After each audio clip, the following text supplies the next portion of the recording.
Hey, what's going on YouTube? Man, I feel like I haven't done one of these shop videos in so long.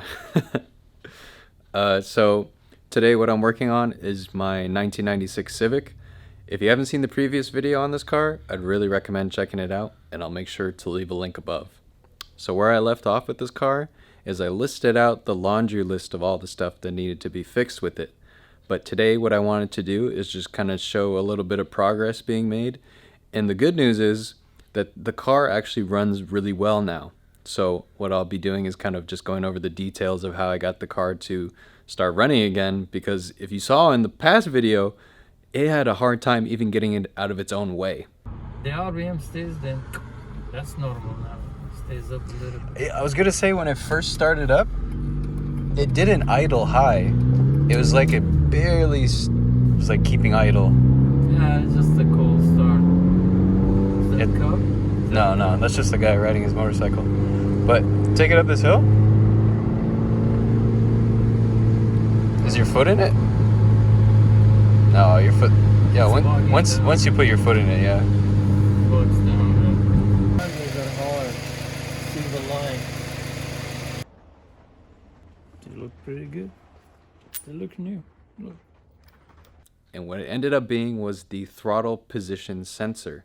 So what I had to do is I had to go to the local pick and pull and replace the entire throttle body, and that solved everything. And even the car runs, I would even say, relatively good. Okay, so this is the throttle body that comes on the D-Series engine Hondas. Now, once we remove this gasket, actually, it seems like it's going to stick there pretty well.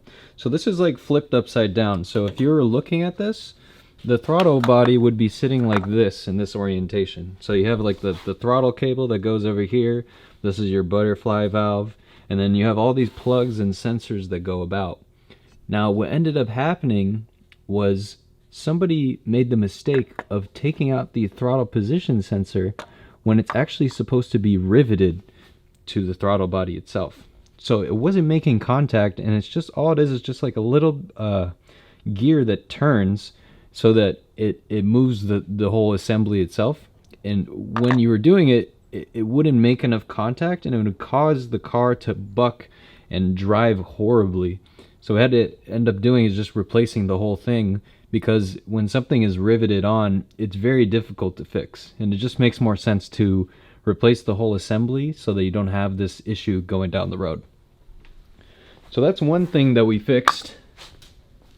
And then the next thing that I fixed was actually the CV axles. So on this car, the CV axles are in really, really, really bad shape. Horrible shape. Like, you even make the slightest little bit of a turn, like going left or going right, and it starts clicking like crazy. So that's usually an indicator that your CV axles are just very dry and clunky. And I almost forgot to mention too, I had to spend a bunch of time taking off the door card on this car to replace the door handle. CV axle on the driver's side, so this is going to be the long one. So for front wheel drive cars, the shafts are actually two different lengths. So in a Subaru, for example, they're all equal length shafts because it's symmetrical. That's why they call it symmetrical all-wheel drive. But with a Honda, since the engine is sitting sideways, you have to remember that the shaft lengths are going to be very different. So on this side, it's going to be much longer than it is over here because the transmission is protruding out, so it means it's going to be a shorter shaft. So as you can see with this boot, it's torn up to bits. That thing looks like it's been there for the past 10 years. And I mean, you can run a car like this, but it will just drive you nuts. And especially if you want to do anything like I want to do with this car, you know, don't want to spoil anything or say anything too crazy, but in any sort of track condition, the car wouldn't, you know, be able to drive to its full potential. So there's that. Now I got the other axle over here. Just gonna put in the car. Let's see what it looks like.